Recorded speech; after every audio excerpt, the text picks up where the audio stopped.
We're all rightfully focused on the genocide of Palestinians in Gaza, but there's actually another genocide going, and that is against Armenians.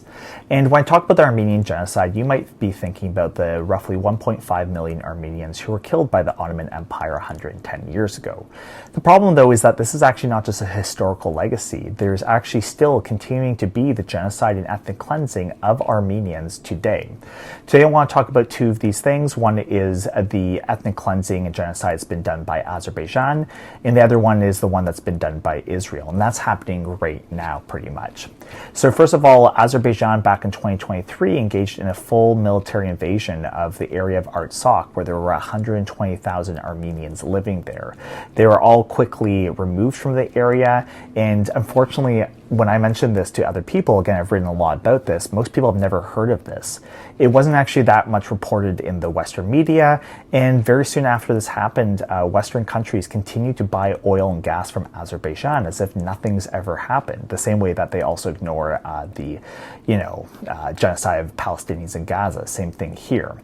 And you have to also understand that even with the removal of people from Artsakh, there's actually the continued destruction of churches and Armenian graves there. In fact, Azerbaijan has actually destroyed more Christian churches than ISIS was able to do in the Middle East.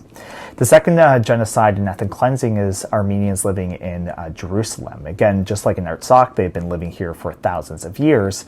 And what's happening is two things. First of all, there is the purchase of roughly 1/4 of the land of the area of the city called the Armenian Quarter. That's where Armenians live. Roughly 1/4 of that land was purchased by a developer that's going to be kind of used for its own purposes. And no consultation was done with the locals who live there, none whatsoever. The second thing is also Armenians who live in the city are regularly attacked. They're spat on, and they are members of the clergy are attacked regularly by far-right and extreme Israeli Jews, for instance.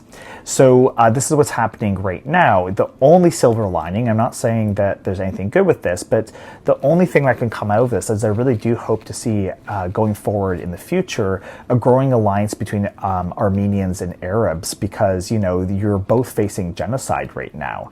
I should remind that during the original Armenian genocide 110 years ago, there was many Arabs who actually helped keep Armenians hidden so that they wouldn't be killed. And that's why you actually still find Armenian communities, for instance, in Syria, Lebanon, and elsewhere across the Middle East.